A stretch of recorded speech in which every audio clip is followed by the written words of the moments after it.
All right, good afternoon. Welcome everybody to our fourth installment of the Pandemic Educator. And looking forward to this show quite a bit. And I'm glad you could find some time to join us today or catch us on the recording at a later time. I do want to thank again Steve for setting this up and giving us the opportunity to collaborate and share ideas and things that I think will help education as we move forward. And today's episode, I think, will give us a step in a direction to really start to look at what truly is ahead of us just a bit. Again, just quickly about myself, I work with technology. I've been a teacher for 30 years now.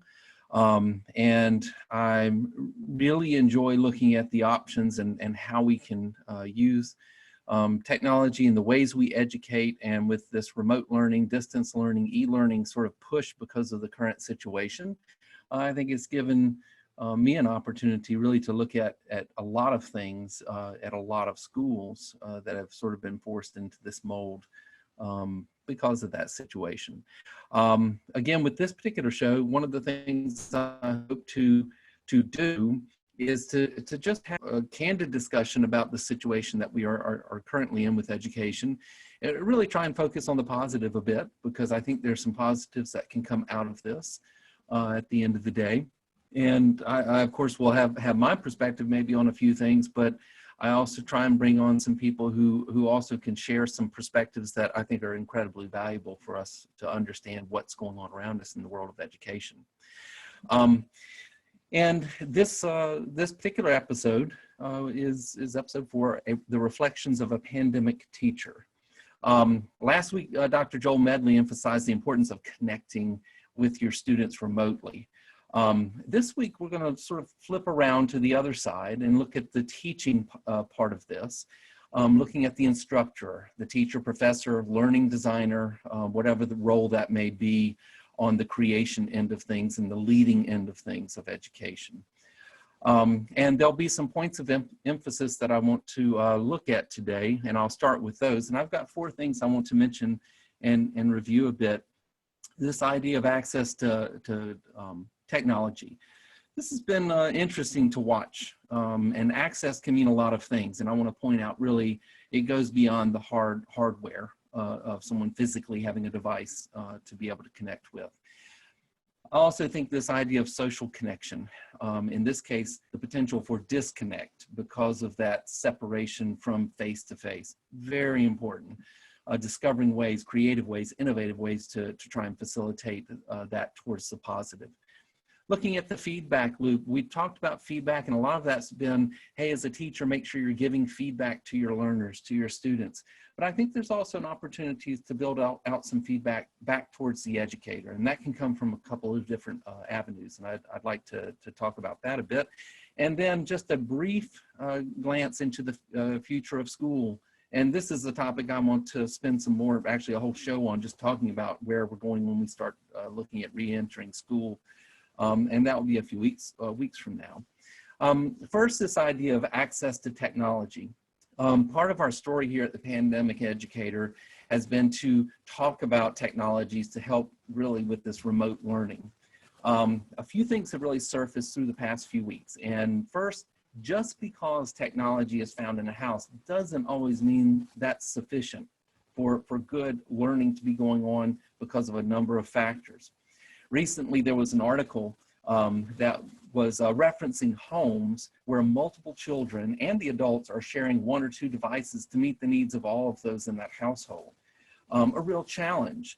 And I don't think we should be fooled for a minute at thinking an availability of a device really, or even internet access, is solving the problems of trying to reach our learners remotely. So I think that's the first thing to really recognize. Secondly, is that technology doesn't really fix the time situations that are these constraints that are placed on families. You have to find that balance between their own remote working situations and that of their kids, and the school, and what kind of schedules are being imposed and implanted in their environment. In many cases, parents are still having to go to work So there could even be access limitations beyond just that physical device and internet.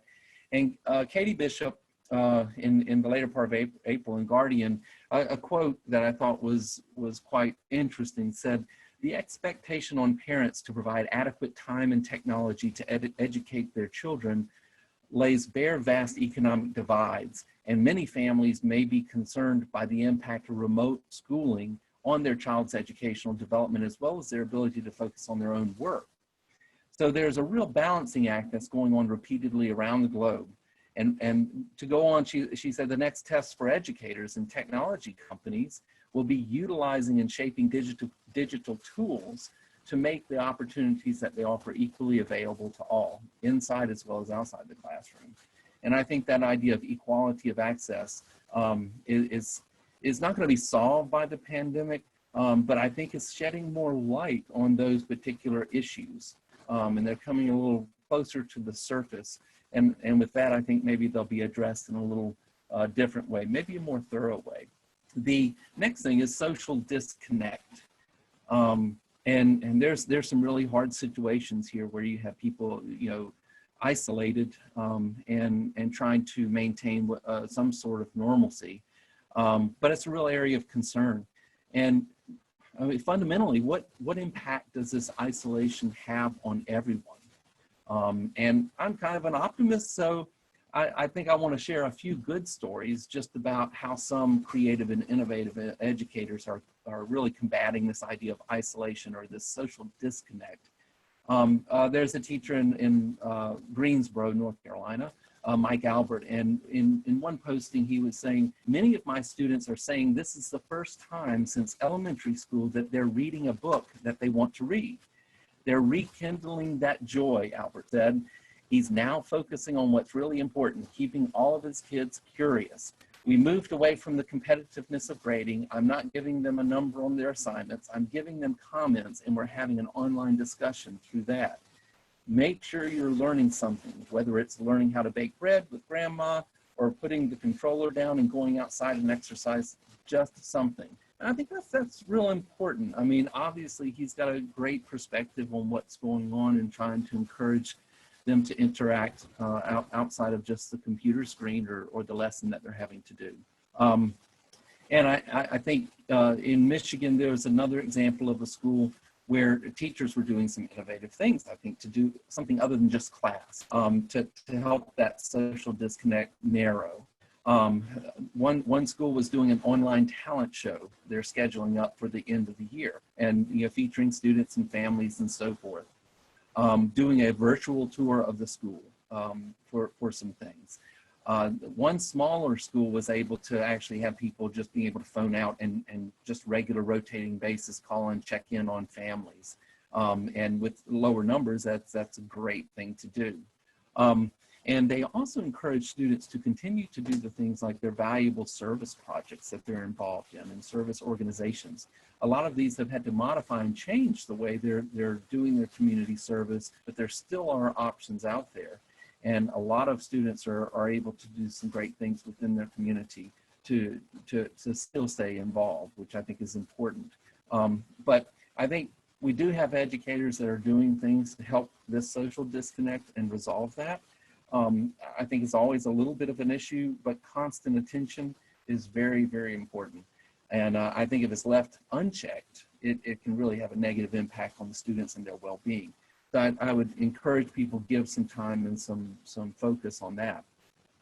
Thirdly, looking at this two-way feedback loop, we talked a lot about the first sort of route of a teacher providing feedback to the student. Very important, very important. We went over that several times with a number of guests we've had on here. But I'd say, okay, let's look at this as a two-way street a bit. We need to find ways to give feedback from students back to the teacher, I think is important. It's also important to get feedback, I think, from the families and other customers and support structures that we have with the learners that we're servicing. That's important. That could be through surveys, quick little questions, 5-question survey that you can collect the data and kind of see if the strategies you think are working great are truly working great, I think is important. Another component to this, which I think has kind of come along secondarily to a degree, is I think administrators and supervisors of educators have to become active through their review of what the instructor's doing with their classes, their web pages, their course content, learning management system, how they're utilizing that. And I think administrators really are having to retool their traditional role and come up with things like observation tools that now can be used to assess a teacher's job while they're doing a class online, and to provide that feedback as sort of like a mentor in that framework. And I think skipping the opportunity for that instructor feedback from the managerial sort of side of things, I think could be a loss to what could be building out as skill development with instructors. Because you have to remember, there are some people who are quite skilled at delivering online instruction. Others, you know, just a few weeks back was the very first time they were ever having to do this. And probably the training was pretty meager. And so I think that feedback can only help them build it out a bit. The Brightspace community, and I've got a link that I'll post on the website for this. They have a couple very good recorded webinars for administrators looking for resources and some sample online teaching observation tools that I think are great as a starting place for someone looking at how could I develop something to help my teachers to refine and enrich their online teaching experience and skills. And I think as we move towards developing more formalized digital plans, which I think is an outcome of what's going on, I think a clearly stated way as to how feedback from admins and managers can happen will be an integral part of that, for that constant improvement you want with what you're doing. The next item really is just the future of school landscape. We're getting to the point, I think, with the way things have gone, we're kind of beyond the, oh, we're not going back to school anymore, okay, for this year, we're gonna, you know, wait. And now people are starting to think, okay, now what? What's down the road? And so I've seen a lot more postings, a lot more statements put out by government agencies and things like that about, okay, we're looking towards this, we need to start some preparation. And I think most schools have sort of said we're not going to be open for the remainder of this school year, but there's some things that are a bit more pressing, because there are a number of sort of year-round schedules. You have colleges and universities that have summer sessions.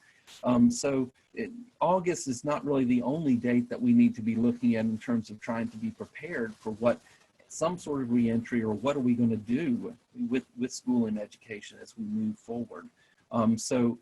States such as North Carolina have just this past week said, okay, now everybody needs to have a digital learning plan. This has to be approved. And so I think there's going to be more of a push for schools and education institutions to have a very clear-cut plan. And that digital learning plan can help carry them through to a point where perhaps we migrate back to the actual school for that face-to-face learning piece.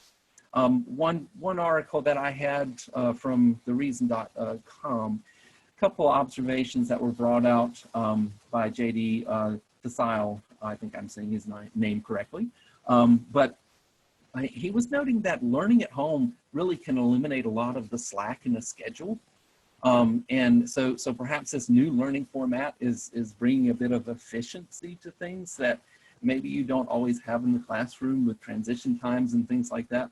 And, you know, having been a school administrator for many years, I'm very aware of the transition times and loss of education time in the classroom, instructional time. And this idea that things could be efficient, I think essentially we're giving students work and saying, here, go do this, and then I'll check it, and, you know, okay, we can move on to the next thing. I think it reminds me of a story. I had a 6th grade student one time who was often, you know, kind of having some trouble in class, because he was wanting to read his own books and instead of participating in class. But he had all A's. He was very, very capable.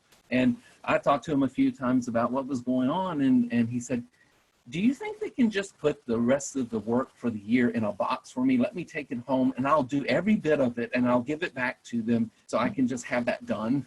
And, you know, I started thinking about that story, and it reminds me of today. I think in a lot of ways we're providing people things, maybe not physically in a box, but in the box of a learning management system or something like that, and say, hey, go do this.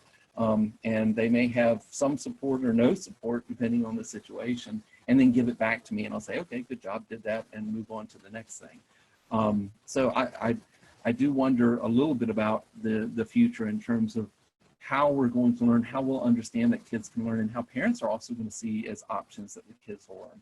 But we're going to look some more really at that future and what that probably holds for us in a future little episode here.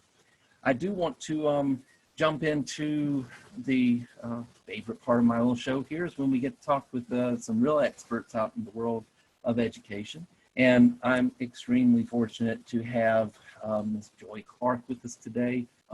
And I have to just preface this all by saying my favorite math teacher in the whole wide world. So she's bringing a number of years of experience, and you can see her bio there on the screen. But she, started here in North Carolina teaching in middle school, moved to math in high school, and is now in an early college program in Durham at a school there. And she is completing her law degree.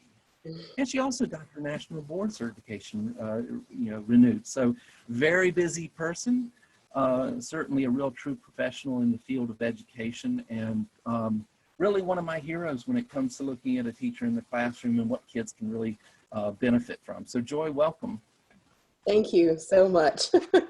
Thank you. I hope you take a lot of credit for some of that stuff you see on the screen. You deserve it. Oh, I don't know.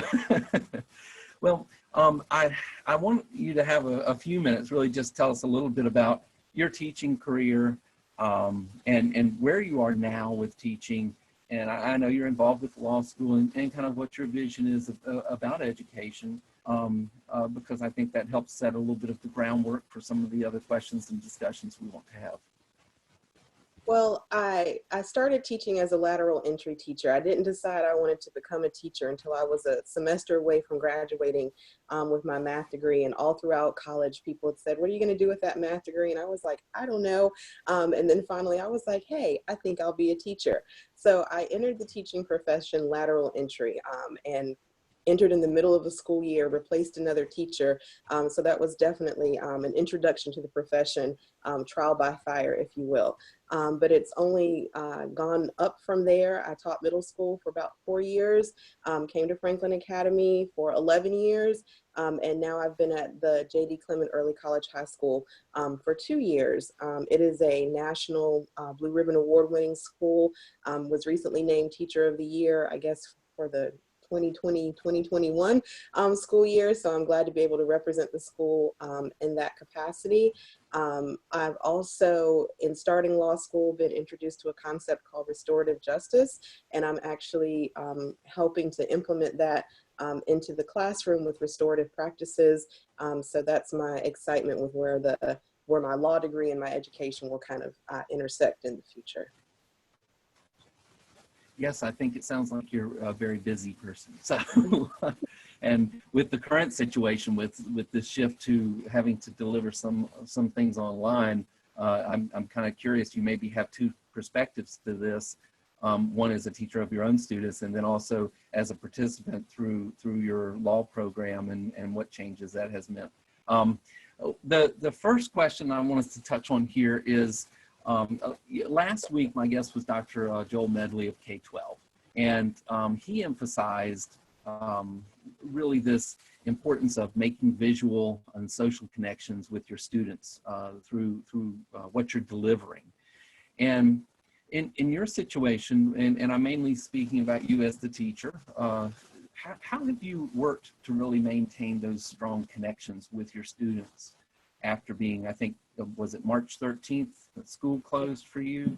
Right. So March 6th was actually when spring break started for us. And so then it was extended the following week because, of the evolving situation with the pandemic. And so the week of March 13-ish, I actually called all of my students. So to maintain the strong connections, I actually picked up the telephone, and called each one of them to kind of get them prepared for where we were moving to with the distance learning. So we actually started distance learning on March 23rd. So we've been at it for a while now, but we also only have 3 weeks of school left. We end the 3rd week of May. To maintain those strong connections, it did really help to talk to them one-on-one, like each individual student and parent, so that they knew what the expectations were. Periodically, I will still call.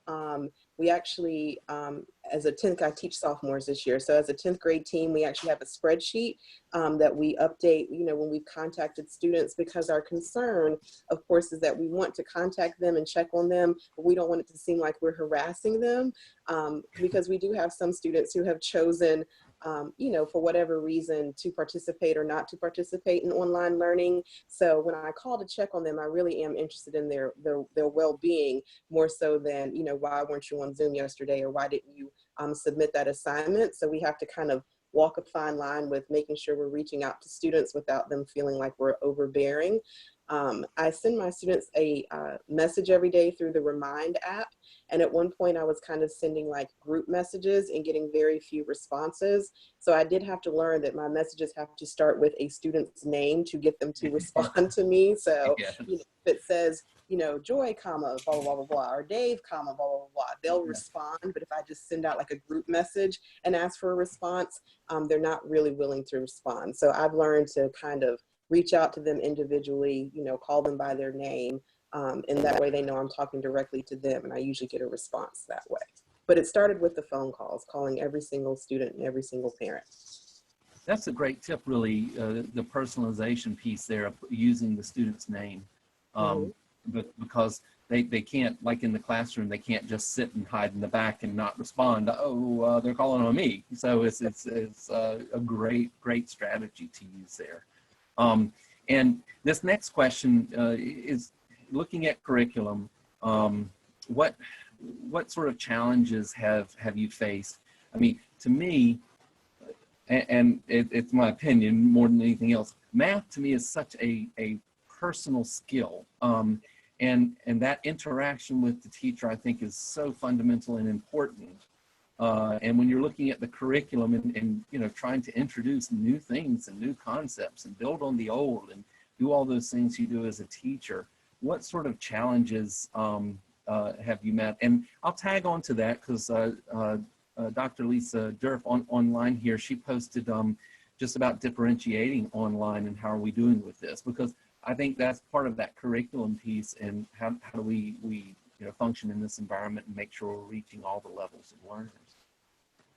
And the challenge, you're exactly right with math. Like right now we're doing the unit circle and I'm like, how am I going to do this online? I'm so used to teaching the unit circle, in person and doing, some, speed practice drills with them and things of that nature that don't kind of, translate to the online environment. So the first step that I did, along with collaborating with our pre-calculus teacher, is to focus on what are the topics from Math 3 that they really, really, really need going into pre-calculus. So narrowing it down so that we don't feel like we're inundating the students with material, but we're making sure we're covering the pertinent stuff that they will need for their next math class. And I'm fortunate to have that hook. I'm fortunate to be able to say to the students, you're going to need this next year, you're going to need this next semester.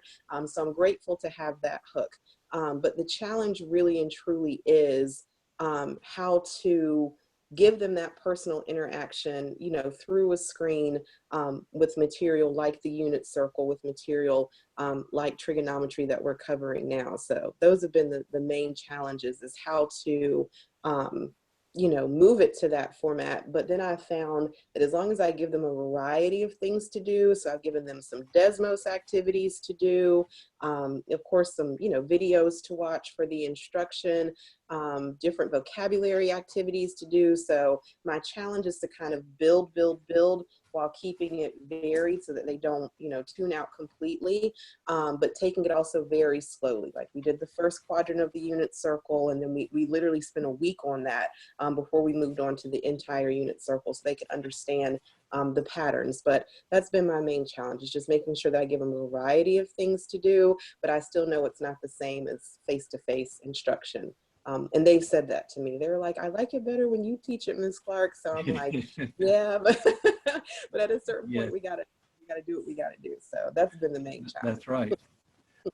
Do you, and with this idea of differentiation and looking at, you know, student strengths and weaknesses and so forth, have you done special things to, I mean, we all kind of had a benefit of, we got to know our learners a bit before some of this was shifted on us, which I think is a tremendous advantage, rather than just trying to figure this out all online from the get-go. So knowing your students like you do, were you able to do some things you felt like that helped with that personalization of providing some extra help or some extra coaching for some of the work? Yes, and I think that part of the thing that my students know about me is that I'm always going to be very, very honest with them about what the expectations are, what we're doing. And, you know, at a certain point, the students were very concerned about their grades. You know, is this going to be graded? Is this going to count? I didn't do so good on this. Do I need to do it over again? Et cetera, et cetera. And of course, as the guidance about grades started to come out from the state, students, you know, got a little frustrated because they felt like they were doing it all for nothing. So I had to remind them, and using my relationship with them, that I'm always going to be honest with them. I'm not going to ask them to do something that would not be to their benefit. I'm not going to give them busy work to do. Everything that we're trying to get done is to move them forward in the process of learning their math. So that's been very beneficial for my students to know me well enough to know that I'm not going to give them busy work to do, and I'm not going to hold them to different expectations than I would hold, you know, even myself to. So that really does help. Yeah, with the feedback in the world of math and how this is connected out to learning the curriculum and the skills and the knowledge base, what types of, what formats of feedback have you found to be maybe more useful when you've shifted to online? So one of my favorite sites is quizzes, and it's interesting because when I worked at Franklin Academy, you know, I graded everything by hand, wasn't real big on multiple choice, but moving to the online format, being able for them to get immediate feedback on the work that they're producing, especially with math, where, you know, it's either right or wrong, is very, very helpful. So I use quizzes a lot to give them short assessments. You know, it can be 5 questions like an exit ticket, or to give them a longer assessment, it could be, you know, 25 questions, and I might call it a quiz. But they really enjoy the format of that game. So quizzes is something that I have discovered that I use a lot. Using the Remind app, I'll often have them take pictures of their work and send me a picture of their work. It's not my favorite thing to read off the screen, but that's an adjustment that I've had to make. And that way I can at least comment on, you know, you did great on number 1, number 2, double check, you know, that you reduced your fraction or whatever it is that they need to do. But I've tried to also vary the way they give me their work, and that way I can vary the way that they get their feedback. But I like anything that'll go ahead and grade it for them and let them know how they're doing, because they can get that instant feedback. Yeah, and just out of curiosity, the way things are set up at your school, is this where you make some assignments at a given point during the week and then they have some time to complete that, or are you doing something every day? How is the structure, just for context a little bit? That's a great question. And I think we'll get to that with the, you know, what are the suggestions for teachers and school administrators. I think because we started so early, every teacher took their perspective on what it should look like and made it happen that way. So like my coworker that teaches pre-calculus posts all of her assignments to Canvas on Monday, and they're due by, you know, the following Sunday at midnight. That's how she's doing hers.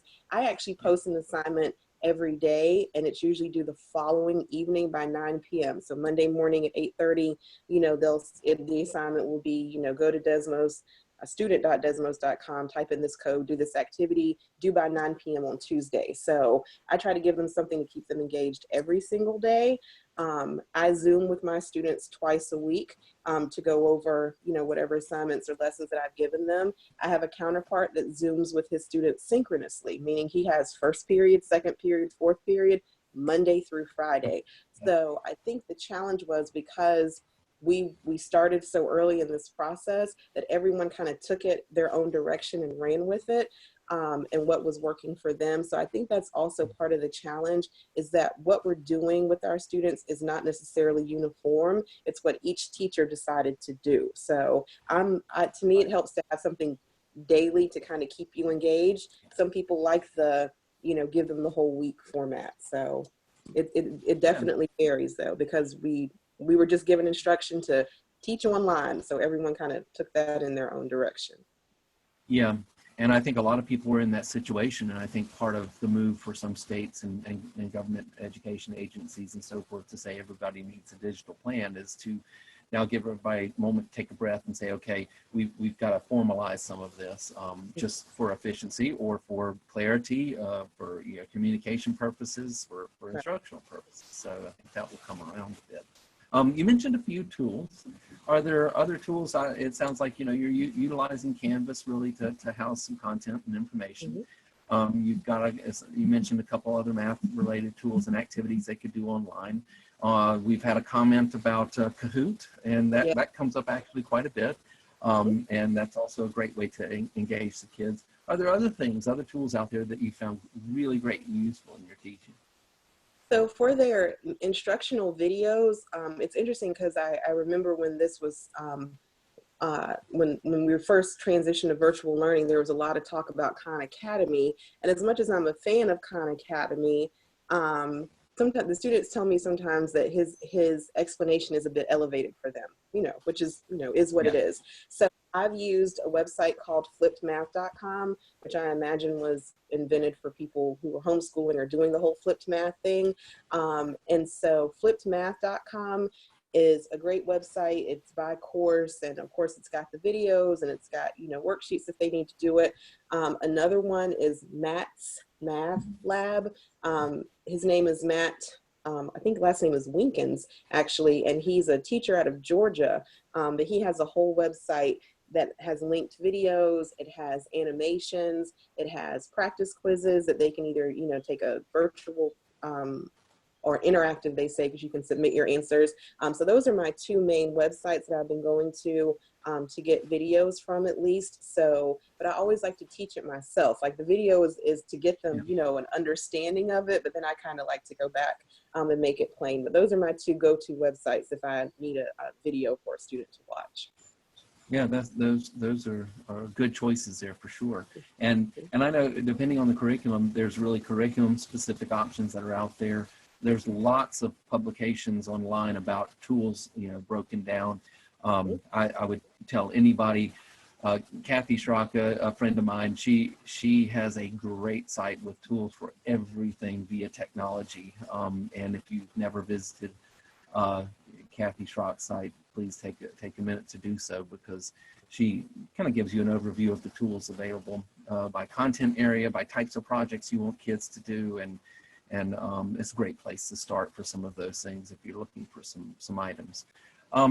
Looking at, well, one thing before I move on, there was something posted here, and Joy, in a minute, maybe if you want to, they're asking for maybe links to those math ones you had.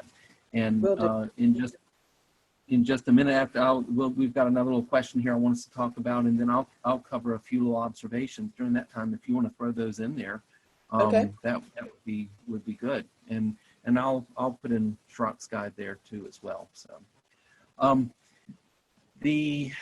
let's see, the current situation in your eyes. I've been in education a bit now. And knowing that this has been going on for a while, maybe go on a little bit longer, there'll be some sort of re-entry to this that will be interesting to see what happens. How do you feel that's going to change things like the brick and mortar school, that approach, and specifically in your situation, how do you think that's going to change the way things will be done? That is of the questions, that's the one that stumped me the most, because of course, being on a college campus, what the university does affects us a lot. Like, I haven't been allowed to go back into my classroom because the university is closed down, and since the building is located on the university's campus, I can't get back into my classroom. Summer school for law school has gone online. We are definitely doing summer session 1 and summer session 2 online. That decision has been made. And so it is the thought of how it's going to change. Like someone sent me a picture where the students were all sitting with, like face, masks on, Yes. at their desk. And I'm like, okay, I'm hoping that's not necessarily the situation. But we will definitely, I think, and you mentioned earlier the how the online learning has introduced kind of how we stretch out the school day, maybe not unnecessarily long to provide transitions. I had one student say to me, I get my work done in 3 hours and I'm done. So I'm trying to figure out, why I spent 8 hours in a school building every day when maybe I didn't need to. So maybe it will lead to more efficient delivery of the content. I don't know that we'll be allowed to go back on campus come late July, early August, which is when we get started. So I really don't know what the future is going to look like, but definitely I think it will cause us to reconsider our efficiency in education and what we truly use our time doing during the school day. It makes me wonder if they will split the school day so that you have certain students who come, from 8 to 11 and get their 3 hours of learning. And then you have certain students who come from 11 to 2 or whatever, so that you don't have as many children in the building at the same time. So who knows? Yes, Who knows? yes. It is going to be interesting, I think, to see how that changes things. What there was one comment there in the chat from Reba about, doing double sessions, splitting up the day, or longer school year. I think there's going to be a lot of thought put into different options and what can practically be done to one, give the safety level that's necessary while continuing on education. Lastly, kind of big question from your world of expertise as an educator and the good work you're doing with the kids and the students in math there. What would you tell to people, fellow instructors, administrators, people who create learning for others to complete during this time to kind of maintain this good quality continued learning? So for the instructors, I would just say be reasonable with your expectations for yourself and for your students. Like I said, I have a colleague who Zooms synchronously 3 times a day, 5 days a week. I kind of knew I wasn't going to do that, so I never set that expectation for myself. Also with the students, I think that there is this perception that they're just sitting at home all day and they're not doing anything or don't have anything to do or are waiting for us to give them something to do. And for some students that might be true, but some students might be babysitting siblings. Some students might have had to go to work to support their household if somehow the income in their household was disrupted. So to be patient and realistic with yourself and with your students and your expectations for them. So that would be, because otherwise I get frustrated and I take it personally when students don't do what I've asked them to do. So I've had to kind of remind myself that they're not necessarily ignoring me. They might be ignoring, life right now, depending on what they've got going on in their household. So my advice to instructors is to be patient with yourself and to be patient with your students. For school leaders, my advice for school leaders is to communicate often. And of course, there's the caveat of, this is subject to change. We all know that we're dealing in different times, but that communication is so super duper important, because otherwise you leave teachers to answer questions on their own, and their answer might not be correct or might not be supported by what the school's policy actually is. So to leaders, please communicate with your teachers. Even if you have to go back and say, that's not what we're doing anymore, at least give them something, to start with or to work with. And for parents, so of course my challenge with parents is that I'm not one. So I always hesitate to give advice to parents, but I would say to them also to be very realistic. One thing I knew going into this was that I had students whose parents were hands off for lack of a better word. And some parents are hands-off because their students are very independent, you know, and don't necessarily need to be guided, you know, every single day. But some parents are hands-off because, you know, they've got their own issues to deal with, or they weren't ever good at school, or whatever reason parents have for being hands-off with their students. So for parents, I would say also be realistic with your expectations. If you know that your child is an independent learner, then set them to work and go for it. If you know your child needs a little bit of nudging, please be in communication with the teacher. The teacher is probably waiting to hear from you and trying to figure out what's going on.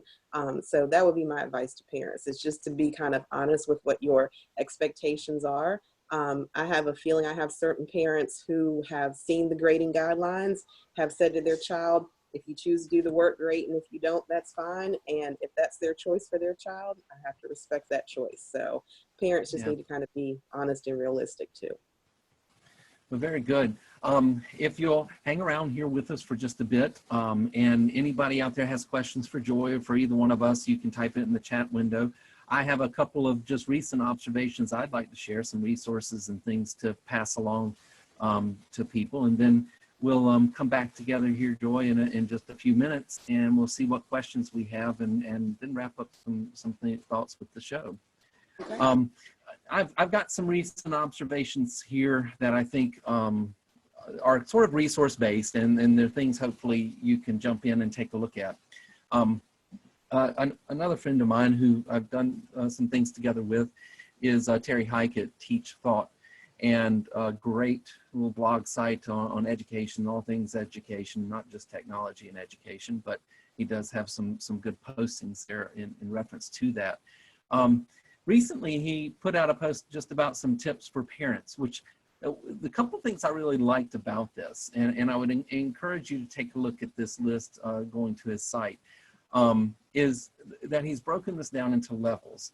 And, you know, so if I'm a parent, and I apologize for the graphic on there, it didn't translate so well to my slide there, but if you go online, you can see that a little better. The green, it's divided up into 3 tiers. There's kind of like the green, and then there's the yellow, and then there's the red. So if you can just kind of do the basic support for your child, then try and focus on those green items, those first level items, and then move from there to maybe a little bit more advanced. And then if you're a real go-getter, maybe a helicopter parent who wants to be there for every little thing, perhaps extending out that learning to some new levels is something you could jump in with. Couple of points he brought out in the post really are listed there kind of with numbers 1 and 2 beside them. And he kind of did that basic to advanced, which I think is helpful, and just providing these on to parents in hopes of trying to help them be successful at home, because at the end of the day, it's their child, and they're all passionate about their children, and so they want them to find that success. The next observation I have, which is actually a resource, and it's really a great resource for administrators. It's actually a 4-part series. The first part happened this week, so it's a recorded thing at this point, but on Tuesdays, Michigan Virtual Community Discussions, they've done a series of webinars with some topics for administrators specifically. And I think I would, you know, if you're in that position of leadership in education, looking at these topics, some of them we've touched on in this show, talking about special education students, how to service them, how do we provide them with those things remotely. The idea of literacy, and how does that equate into a remote learning experience. And then also the last part, which is sort of near and dear to me, is that instructional design. You know, what role does that play in ensuring that the learners are understanding the content the way you intended it to be? So again, on the website, I've placed a link to this. You can log in, you can go there and you can register and you can attend these, but I think they have some real valid topics that they're covering for school leaders to look at. And the third one is looking at the crystal ball. You know, as we get past the sort of newness of all of this, and, you know, Joy mentioned from, you know, the beginning part of March, after spring break was done, you know, picking up there, and you know, we've had a month and a half now, and some more, some a little less, depending on where you're at. to be functioning in this sort of new way of education. So what will this reentry look like? And there's been some comments posted in the chat, which are really true and really great, the way people are looking at this. There's an article, and I've posted it here, and it talks about sort of this a 5-step approach to just building a bit of resiliency through this to be able to facilitate this reentry. And I would encourage people, everybody really, to think about, well, how will this transition happen? And there'll be some guidance, you know, from people maybe outside your institution where you have federal or state mandates that things will have to happen.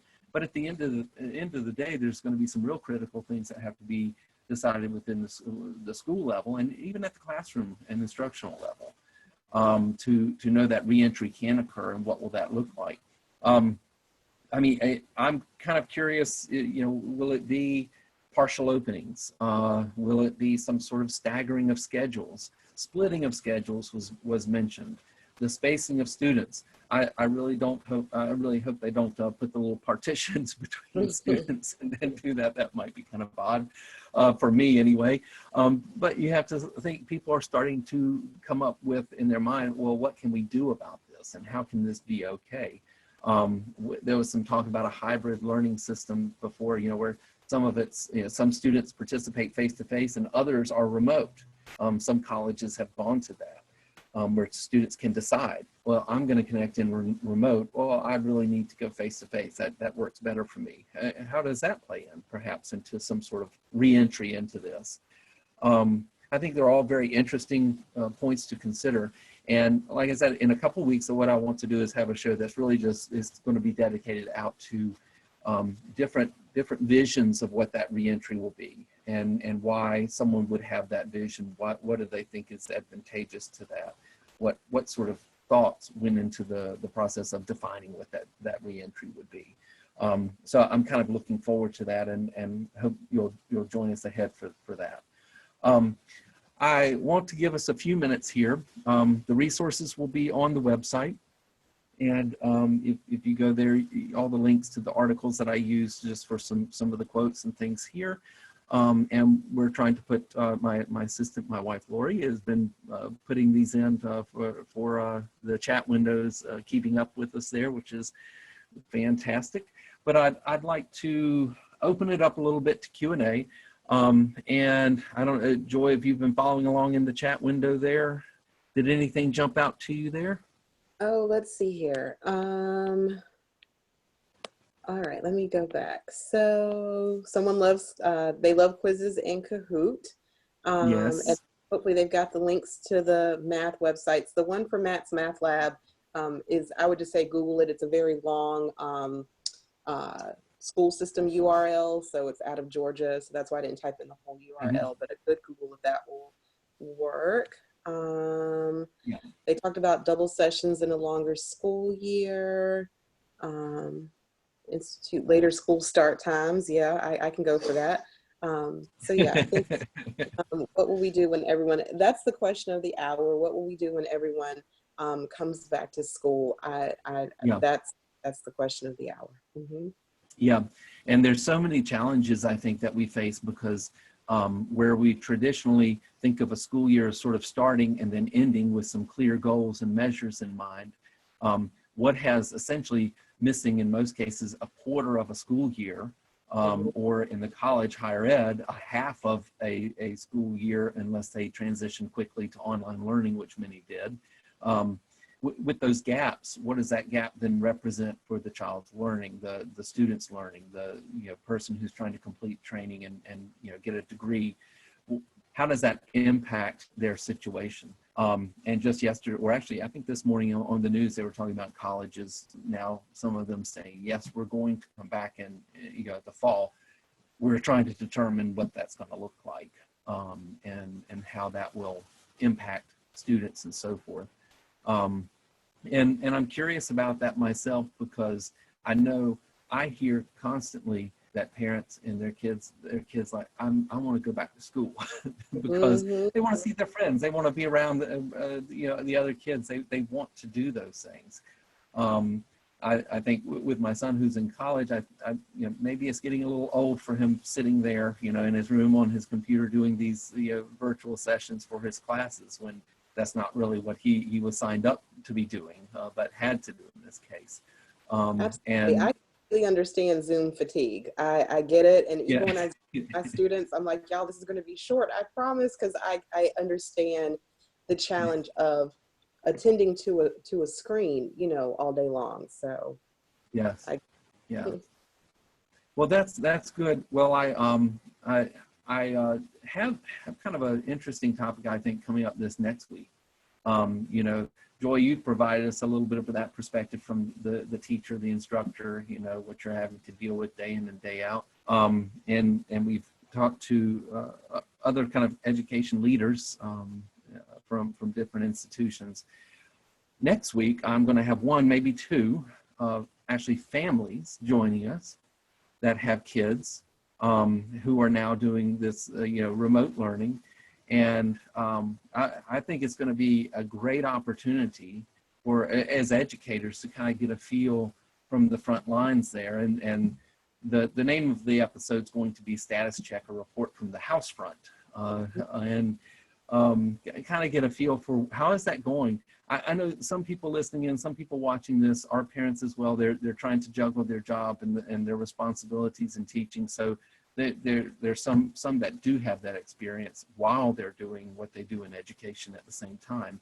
But I think it's important for us to bring in that perspective a little bit. So I'm looking forward to that. And some of the ideas you mentioned today about that personalization and reaching out and talking to the students, putting their name in a message so they know, oh, it's me that she's talking to. I want to probe the parents a little bit and say, hey, what have the kids got, and perhaps one or two of the kids can even share from their vantage point, that accountability and their responsibility. How do they feel about that? And I'd be curious to know what keeps them motivated, because I really have tried my best to keep my students motivated. So I'd be curious from a young person's perspective, what actually, like, what points in time do they feel the most motivated? What do their teachers do to keep them motivated? Yeah.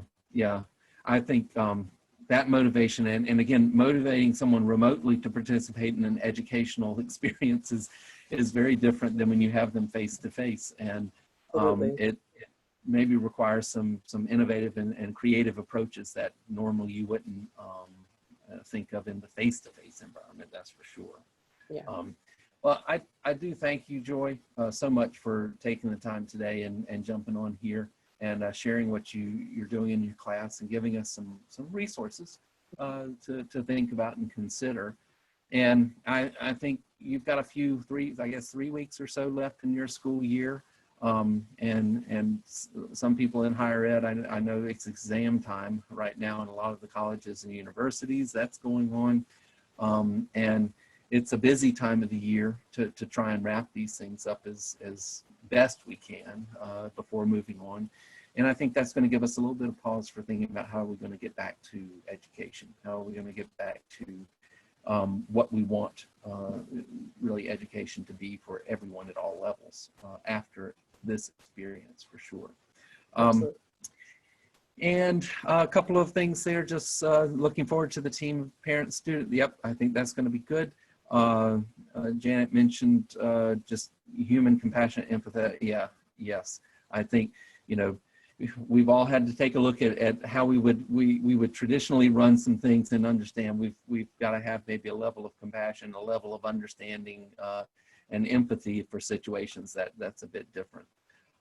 We do thank you all for joining us, and I'll be hanging out here. Maybe Joy, if you want to, for a few more minutes. If you have a question, you can type it in the box there, and we'll answer those. But if you can, join us next week at 1 o'clock on Friday, and we'll be covering a status check, a report from the house front. Ought to be quite interesting. And thank you all for joining us. Have a good afternoon, or morning, or evening, depending on your location.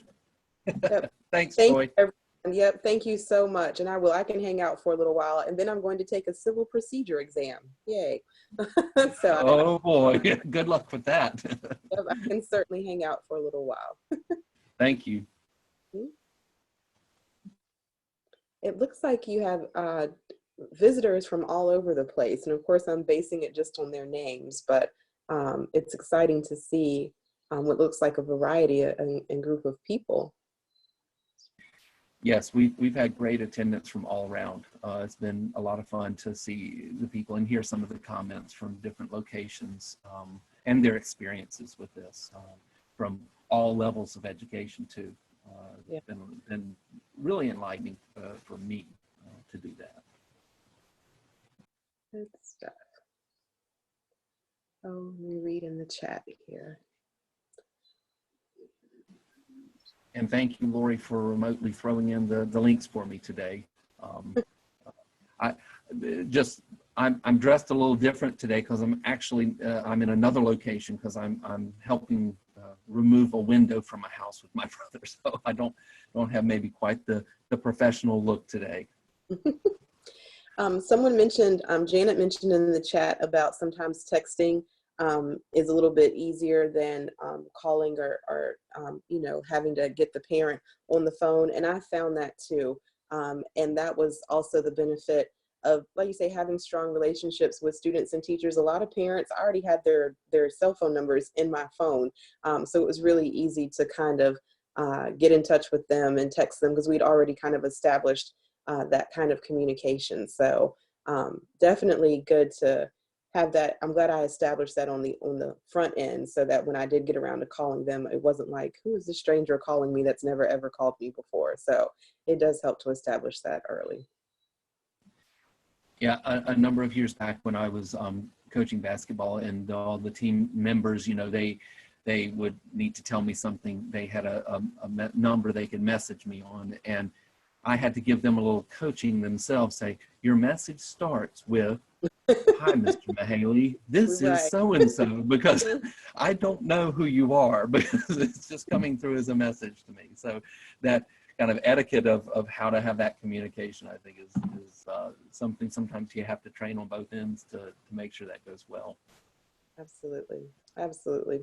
And I have a handful of students that are like, I've been waiting for this to happen. Online learning is the best thing ever. I do my work and then you leave me alone. So it's a handful. Most of them are like, I'm ready to come back to school and I'm over being stuck in the house and I miss my friends. But a handful of them are like, oh, this online learning thing is the best. And I'm like, well, yeah. I'm glad you like it.